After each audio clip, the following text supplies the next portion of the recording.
Hello guys, in today's class we are discussing about class 11 syllabus. देखिए guys, आप सभी के एग्जाम्स खत्म हो गए हैं, है ना। अब सब बच्चे क्या कर रहे होंगे? सारे बच्चे कहीं घूम रहे होंगे, या तो सो रहे होंगे, या तो कुछ गेम खेल रहे होंगे। यही सब तो करते हैं यार छुट्टियों में, आपका पूरा दिन इन्हीं सब में तो बीतता है। लेकिन गाइस, हमको एक और बात ध्यान रखनी है। एक और बात ये ध्यान रखनी है कि अभी तक क्या थे? अभी तक आप 10th क्लास में थे, अब आप 11th क्लास में जाओगे। तो बच्चा, जैसे हम लोग 10th से 11th क्लास में जाते हैं तो कुछ चीज़ें जो होती हैं वो चेंज हो जाती हैं। कुछ क्या, काफ़ी सारी चीज़ें चेंज हो जाती हैं। अब क्या है, अब आपको अपनी ग्रामर पे भी ध्यान देना है, आपको अपनी वोकेबलरी पे भी ध्यान देना है, आपको अपनी रीडिंग पर भी ध्यान देना है। क्योंकि गाइस, 10th का जो एग्जाम पैटर्न है और 11th का जो एग्जाम पैटर्न है वो काफ़ी अलग है। चीज़ें सारी वही हैं, लेकिन अब थोड़ी डिस्क्रिप्टिव चीज़ें हो गई हैं, अब थोड़ी डिटेल में चीज़ें हो गई हैं। तो गाइस, आपको इन छुट्टियों में एंजॉय करना है। एंजॉय तो सभी करते हैं, लेकिन पूरी तरह से एंजॉय नहीं करना है। आपको थोड़ा 11th के बारे में भी जान के चलना है कि क्या होती हैं चीज़ें, सिलेबस क्या होता है। एटलीस्ट उनके राइटर्स याद कर लीजिए, चैप्टर्स देख लीजिए कि चैप्टर्स कौन कौन से हैं। अगर आपका राइटिंग अच्छा नहीं है तो आप अपना राइटिंग भी अच्छा कर सकते हैं। देखिए गाइस, दो तरह के लोग होते हैं। एक तो वो जो अपनी छुट्टियों में को पूरे एंजॉयमेंट में ही गुजार देंगे कि हाँ छुट्टियां चल रही हैं, रिजल्ट का वेट करेंगे, उसके बाद वो देखेंगे कि हाँ क्या सिलेबस है, क्या पढ़ना है। कुछ बच्चे गाइस ऐसे होते हैं जो कि अभी से, जब से उनके एग्जाम खत्म हुए तभी से वो तैयारी स्टार्ट करके चलते हैं। इन द सेंस वो एंजॉय भी करते हैं, उसी के साथ साथ वो थोड़ी पढ़ाई भी करते हैं, ताकि वो अपने एग्जाम में अच्छे मार्क्स को स्कोर कर पाए। 95 स्कोर करना बहुत ज़्यादा मुश्किल नहीं है, बस आपको गाइस कंसिस्टेंसी फॉलो करनी है, और कंसिस्टेंसी के साथ राइट गाइडेंस आपको चाहिए होती है। तो गाइस, सबसे पहले हम क्लास 11 के सिलेबस के बारे में डिस्कस करेंगे कि आखिर 10th से जब हम क्लास 11th में आते हैं तो हमारा सिलेबस क्या है आखिर इंग्लिश का। उसके बाद हम एग्जाम पैटर्न के बारे में डिस्कस करेंगे कि आखिर आपका एग्जाम पैटर्न क्या है। आप जब 10th से 11th में आए हो और जब आप इंग्लिश का एग्जाम देने जाओगे तो आखिर आएगा क्या उसमें, हमें ये पता होना चाहिए। और ये गाइस हमारा जो यूपी बोर्ड एग्जाम है 2026-2027 उसके लिए है। तो गाइस, आपको बैठे रहना नहीं है, पूरी छुट्टियों को एंजॉयमेंट में नहीं गुजारना है, आपको सीखते चलना है, आपको चीजें लर्न करते हुए चलना है। तो गाइस, यहाँ पे हम जो हमारा सब्जेक्ट है इंग्लिश, इसके बारे में ओवरव्यू लेके चलेंगे सिलेबस का। सबसे पहली चीज देखिए गाइस, आपकी जो इंग्लिश है 11th की इंग्लिश में दो बुक चलती हैं। पहली बुक तो है हमारी हॉर्नबिल। पहली बुक है हमारी हॉर्नबिल और इसमें प्रोज है। प्रोज क्या होता है? यानी कि गाइस जिसमें कहानियां दी जाती हैं, चैप्टर्स दिए जाते हैं, बड़े बड़े एसेज दिए जाते हैं, ये वो हो गई। सेकेंड बुक है आपकी जिसका नाम है स्नैपशॉट्स, और ये आपकी सप्लीमेंट्री की बुक है। ठीक है गाइस, देखिए गाइस, एनसीईआरटी जो है, एनसीईआरटी की तरफ से यही बुक चलती है। आपकी हॉर्नबिल है या स्नैपशॉट्स है। हो सकता है आपके स्कूल या फिर कॉलेज में इसका कोई रेफरेंस हो, वो चलाया जा रहा हो, लेकिन गाइस आपके एग्जाम में क्वेश्चन इन्हीं में से आता है। हालांकि कोई प्रॉब्लम नहीं है अगर आप कोई रेफरेंस भी पढ़ते हैं, उसमें भी सेम वही चीजें होती है। तो गाइस, एक होता है आपका लिटरेचर पार्ट और दूसरा होता है आपका ग्रामर पार्ट। पहली बात तो ये है, आपका जो एग्जाम होगा वो 100 मार्क्स का होगा। आपका एग्जाम गाइस होगा 100 मार्क्स का। आपके हाथ में जब इंग्लिश का पेपर आएगा, इंग्लिश का एग्जाम आएगा, वो 100 मार्क्स का होगा। अब 100 मार्क्स को तो दो पार्ट में डिवाइड किया गया है। पहला तो है आपका लिटरेचर पार्ट जो कि 40 मार्क्स का है। लिटरेचर पार्ट आपका 40 मार्क्स का है, और दूसरा पार्ट है आपका ग्रामर पार्ट जो कि 60 मार्क्स का है। लिटरेचर में जो गाइस आपकी बुक चलती है हॉर्नबिल, स्नैपशॉट्स, इन दोनों से आएंगे, और ग्रामर में गाइस जो आपने 10th में ग्रामर पढ़ी है वो ग्रामर तो आएगी ही आएगी, थोड़ी सी और चीजें होती हैं जो बढ़ जाती हैं, वो भी आएंगी। जैसा कि मैंने आपको बताया गाइस, 100 मार्क्स का आपका एग्जाम होगा। आपको जो पेपर मिलेगा वो 100 मार्क्स का होगा, जिसमें 40 मार्क्स लिटरेचर के होंगे और 60 मार्क्स जो होंगे वो ग्रामर के होंगे। अब देखिए गाइस, आपके एग्जाम में सबसे पहले आपको पेपर मिलेगा, उसमें होगा सेक्शन ए, और सेक्शन ए में होगी रीडिंग, और वो होगी आपकी 15 मार्क्स की। सेक्शन ए में होगी, आपको दी जाएगी रीडिंग, और ये होगी 15 मार्क्स की। अब इसमें क्या होगा, देखिए guys, one long passage followed by 4 short answer type questions and 3 vocabulary type questions. अब देखिए गाइस, टोटल ये जो सेक्शन ए होगा ये 15 मार्क्स का है। अब इसमें क्या होगा, सबसे पहले आपको एक पैसेज दिया जाएगा। पैसेज समझते हो क्या होता है? एक किसी भी टॉपिक के ऊपर हमको एक पैसेज दिया जाएगा, हो सकता है वो एनवायरनमेंट हो गया, हो सकता है वो प्रेसिडेंट हो गया, कोई सा भी टॉपिक हो सकता है, उसके ऊपर आपको एक पैसेज दिया जाएगा और आपसे क्या किया जाएगा, 4 क्वेश्चन पूछे जाएंगे जो कि आपको उस पैसेज को पढ़ना है, और पैसेज को पढ़ के आपके जो समझ में आया है अपनी समझ के अकॉर्डिंग आपको उनका आंसर करना है। दूसरा, आपको 3 क्वेश्चन वोकैबुलरी के दिए जाएंगे। वोकैबुलरी इन द सेंस, हो सकता है आपसे पैसेज में किसी वर्ड का सिनोनिम पूछ ले, किसी वर्ड का एंटोनिम पूछ ले, होमोफोन पूछ ले। तो गाइस, आपको पहले एक पैसेज मिलेगा, पैसेज में टोटल 7 क्वेश्चन होंगे। पहले 4 जो क्वेश्चन होंगे वो आपको पढ़ के, जो आपने पैसेज पढ़ा है उसके बाद आपको जो समझ में आया है वो आपको आंसर करना है, और 3 जो क्वेश्चन होंगे वो आपके वोकैबुलरी के क्वेश्चन होंगे, जिसमें सिनोनिम पूछा जा सकता है, एंटोनिम पूछा जा सकता है, या फिर मीनिंग पूछा जा सकता है। अब गाइस, जो आपके 4 नंबर के जो क्वेश्चन होंगे उनके लिए आपको 3 मार्क्स मिलेंगे, और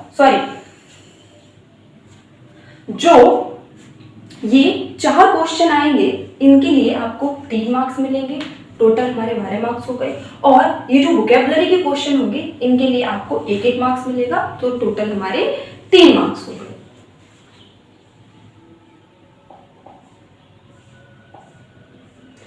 अब गाइस, जो सेक्शन बी है हमारा, ये है हमारा राइटिंग का, और ये है टोटल 20 मार्क्स का। सेक्शन बी में क्या होगा गाइस, आपको आर्टिकल लिखना है। आपको कोई भी एक टॉपिक दिया जाएगा, जिस टॉपिक के ऊपर आपको आर्टिकल लिखना है। हो सकता है एनवायरनमेंट टॉपिक दिया जाए, हो सकता है किसी इंसानी बायोग्राफी के बारे में दिया जाए, तो यहाँ पर आपको 100 to 150 वर्ड्स का एक आर्टिकल लिखना होता है। दूसरी चीज गाइस, ये जो आर्टिकल होता है ये हमारा 10 मार्क्स का होता है। ये जो आर्टिकल होगा ये 10 मार्क्स का होगा। आप सोच रहे हो गाइस, अगर आपकी राइटिंग अच्छी है ना, अगर आपकी लिखने का तरीका अच्छा है, आपकी ग्रामर में मिस्टेक नहीं है, तो आपको 10 out of 10 मिलेंगे मार्क्स। नेक्स्ट गाइस, आपको एक लेटर लिखना होगा। ठीक है गाइस, यहाँ पर ना लेटर और लेटर के अंदर लेटर और एप्लीकेशन दोनों चीजें आ जाती हैं। आपको कोई एक चीज लिखनी पड़ेगी, कोई एक चीज आती है। हो सकता है किसी एडिटर पे आपको लेटर लिखना पड़े, या फिर किसी बिजनेस के लिए आपको लेटर लिखना पड़े। कोई भी एक टॉपिक आ जाएगा गाइस, उस टॉपिक के ऊपर आपको लेटर लिखना होगा या तो फिर एप्लीकेशन लिखना होगा, और ये भी गाइस हमारा 10 मार्क्स का है।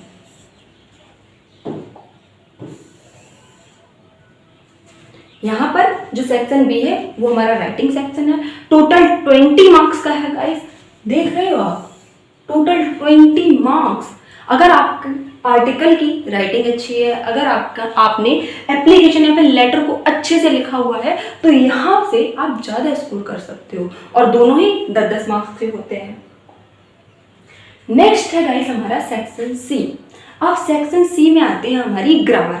फर्स्ट सेक्शन में हमारी रीडिंग आई, सेकेंड सेक्शन में हमने राइटिंग देखी। हमारा जो थर्ड सेक्शन है, सेक्शन सी है, इसमें है हमारी ग्रामर, और ये टोटल होती है हमारी 25 मार्क्स की। 25 मार्क्स की आपसे ग्रामर पूछी जाती है। अब ग्रामर के अंदर है क्या, 10 questions MCQ and very short answer type questions based on narration, synthesis, transformation, syntax, idioms and phrases, phrasal verbs, synonyms, antonym, one word substitution, homophones।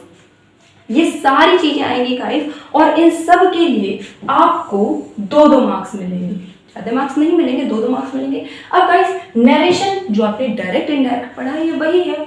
Synthesis ये भी एक टॉपिक है जो कि इंपॉर्टेंट टॉपिक है, आपको पढ़ना पड़ेगा 11th में। ट्रांसफॉर्मेशन में क्या होता है गाइस, इसमें काफी सारे रूल्स आते हैं। किसी सेंटेंस को हम असर्टिव से नेगेटिव कैसे बनाते हैं, नेगेटिव से इंट्रोगेटिव कैसे बनाते हैं, बिना सेंटेंस का मीनिंग चेंज हुए। टू का जो यूज हम किस तरह से करते हैं, सो दैट का यूज हम किस तरह से करते हैं, कब हम टू को रिमूव करते हैं। तो गाइस ट्रांसफॉर्मेशन के अंदर हम ये सब सीखते हैं। उसके बाद करते हैं गाइस सिंटैक्स की। सिंटैक्स के अंदर गाइस आप बहुत सारी चीजें सीखते हैं, जो हमारे पार्ट्स ऑफ स्पीच होते हैं उनका यूज हम किस तरह से सेंटेंस में करते हैं, ये सारी चीजें हमारे सिंटैक्स के अंदर आ जाती है।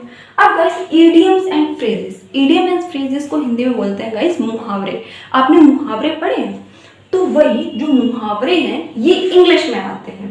फ्रेजल वर्ब्स ही होते हैं गाइस, कुछ हमारे वर्ड होते हैं उनके साथ अलग अलग अगर प्रेपोजिशन लगा दें तो उनका मीनिंग जो है वो चेंज हो जाता है, तो वो हमारी फ्रेजल वर्ब्स हो गई। सिनोनिम्स, ये तो आप सभी को पता है सिनोनिम्स क्या होते हैं, समानार्थी शब्द। एंटोनिम्स विपरीत, इसको बोलते हैं शायद अपोजिट। एंटोनिम जो अपोजिट वर्ड्स होते हैं एंटोनिम को बोलते हैं। वन वर्ड सब्स्टिट्यूशन क्या होता है गाइस, जैसे कि बहुत सारे, जैसे कि वन वर्ड सब्स्टिट्यूशन को बोलते हैं कोई बात अगर हम कह रहे हैं उसके लिए एक शब्द, जैसे कि फॉर एग्जाम्पल मैंने कहा one who can not believe in God, उसको क्या बोलते हैं, उसको हम एथीस्ट बोलते हैं। एक ऐसा इंसान जो भगवान में भरोसा नहीं करता है उसको हम एथीस्ट बोलते हैं, जो भगवान में भरोसा करता है उसको हम थीस्ट बोलते हैं। तो ये होते हैं हमारे वन वर्ड सब्स्टिट्यूशंस।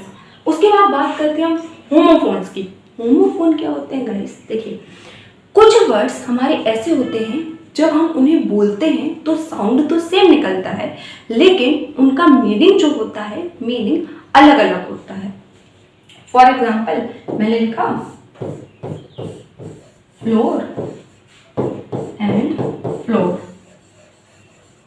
तो गाइस इन दोनों को जब आप प्रोनाउंशिएट करोगे तो दोनों का सेम ही साउंड निकलेगा, लेकिन इन दोनों का मीनिंग गाइस अलग है। तो गाइस ऐसे वर्ड्स जो जब हम उनका प्रोनाउंसिएशन करते हैं वो सेम निकलते हैं, लेकिन उनका जो मीनिंग होता है वो अलग होता है, उन्हें हम क्या बोलते हैं, उन्हें हम होमोफोन्स बोलते हैं। ये भी आप अपने 11th क्लास जब आप स्टार्ट करोगे आप 11th से ही पढ़ते हो। अब गाइस नेक्स्ट है हमारा translation from Hindi to English 7 to 8 sentences. अब यहाँ पर गाइस जैसे आपने 10th में देखा था, आपके 10th क्लास में एक स्टोरी आती है, आपको ट्रांसलेट करनी होती है, सेम वही चीज है, बस यहाँ पर क्या होगा स्टोरी का थोड़ा सा लेवल अप हो जाएगा, दूसरी स्टोरी की जो लाइंस होंगी वो थोड़ी लाइंस बढ़ जाएंगी, और जो आपकी स्टोरी है गाइस ये आपकी आएगी 5 मार्क्स की।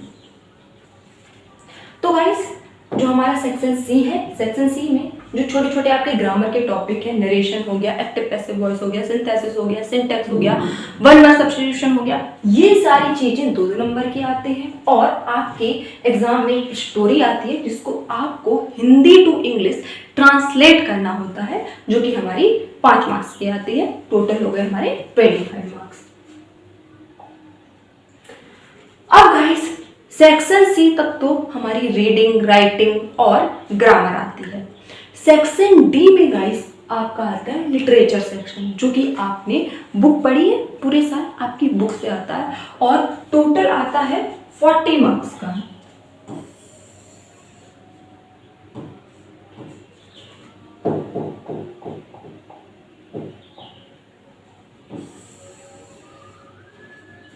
टोटल लिटरेचर सेक्शन से 40 मार्क्स का आता है। अब जो आपकी हॉर्नबिल बुक है ना, जिसमें प्रोज दिया गया है, उससे देखिए सबसे पहले तो आते हैं 2 short answer type question. 2 short answer आएंगे जो कि 4-4 नंबर के होंगे, टोटल आपको 8 मार्क्स दिए जाएंगे, ठीक है। 2 शॉर्ट आंसर आएंगे। इसके बाद गाइस एक लॉन्ग आंसर आएगा जो कि 7 मार्क्स का होगा। तो आपकी प्रोज की जो बुक है हॉर्नबिल, इससे आपको 2 शॉर्ट आंसर देखने को मिलेंगे और एक लॉन्ग आंसर देखने को मिलेगा। फिर गाइस आपका इसी में एक सेक्शन होता है पोएट्री, जो आपकी हॉर्नबिल बुक है इसी में ही आपको पोइट्री दी गई है। पोइट्री मीन्स क्या होता है गाइस? पोइट्री यानी कि कविता। तो गाइस यहाँ पर क्या होता है, आपको 3 very short answer type questions based on the given poetry extract. अब यहाँ पर क्या होगा कि आपको कविता की कुछ लाइनें दी जाएंगी और उनसे आपको 3 क्वेश्चंस पूछे जाएंगे जिनके लिए आपको 6 मार्क्स दिए जाएंगे। ऑलराइट, फिर है guys questions related to identification of the following figure of speech will be included in the poetry section. Simile, metaphor, personification, oxymoron, apostrophe, hyperbole, onomatopoeia, central idea of the given point. देखिए guys यहाँ पर क्या है, आपको pome से related कुछ questions दिए जाएंगे। उन क्वेश्चंस में आपको क्वेश्चन तो पूछे जाएंगे, साथ ही आपको फिगर ऑफ स्पीच भी फाइंड करनी होगी। देखिए गाइस पहले क्या होता था, जब ये एनसीईआरटी बेस्ड पैटर्न लागू नहीं था, उससे पहले जो फिगर ऑफ स्पीच थे उनकी डेफिनेशन पूछी जाती थी, उनके एग्जांपल्स पूछे जाते थे। लेकिन अब क्या होता है, जो हमारी फिगर ऑफ स्पीच है, हमें जो पोम की लाइनें दी जाएंगी उन्हीं में हमारी फिगर ऑफ स्पीच पूछ ली जाएगी। ठीक है, फिगर ऑफ स्पीच क्या होती है? देखिए गाइस आपने हिंदी में अलंकार पढ़े हैं, हिंदी में जैसे आप अलंकार पढ़ते हो वही हमारा इंग्लिश का वर्जन है। इंग्लिश में अलंकार को ही फिगर ऑफ स्पीच बोलते हैं। आई होप आपने हिंदी में पढ़े होंगे। तो गाइस जो आपने हिंदी में अलंकार पढ़े हैं वही हमारी फिगर ऑफ स्पीच होती है और अलग अलग ही उनके नाम है। उसके बाद गाइस आपको सेंट्रल आइडिया लिखना होता है। एक आपको पोम दी जाएगी, उस पोम का सेंट्रल आइडिया आपको लिखना होगा जो कि होगा 4 मार्क्स का।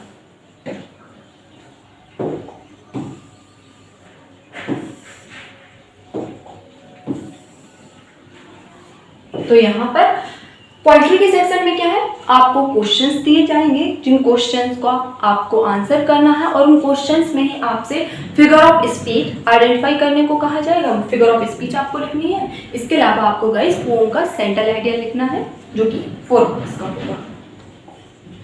नेक्स्ट गाइस जो आपकी स्नैपशॉट्स बुक है, इनकी सप्लीमेंट्री की बुक है, उसमें से आएंगे क्वेश्चन। उसमें से सेम जैसे प्रोज में था सेम वैसा ही सप्लीमेंट्री में है। 2 short answer type question, 2 short answer आएंगे जिनके लिए आपको 8 मार्क्स दिए जाएंगे। इसके बाद आपको एक लॉन्ग आंसर देखने को मिलेगा जो कि होगा 7 मार्क्स का। 2 शॉर्ट आंसर आएंगे यहाँ पर सप्लीमेंट्री रीडर से और एक लॉन्ग आंसर होगा।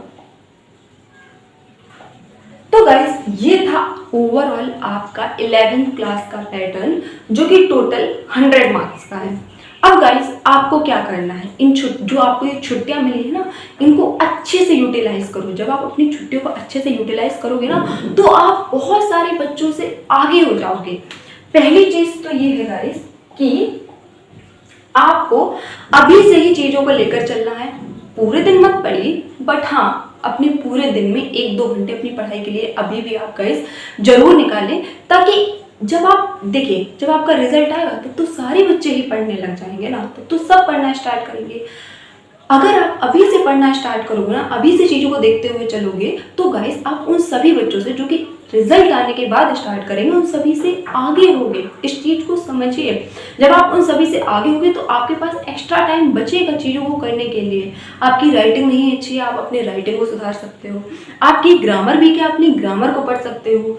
आप बुक लेकर कोई, अगर आपके कोई बड़े सिस्टर है ब्रदर है, उनकी बुक से पढ़ सकते हो। और यहाँ तक कि गाइस आजकल तो फोन का जमाना है, सब लोग फोन यूज करते हैं, आप अपने फोन से भी पढ़ सकते हो। बहुत सारी चीजें ऐसी आप जान सकते हो। आपको जो चीज नहीं आती है उसको सीख लो इन छुट्टियों के दिनों में। अपनी छुट्टियों को गाइस अच्छे से यूटिलाइज करो।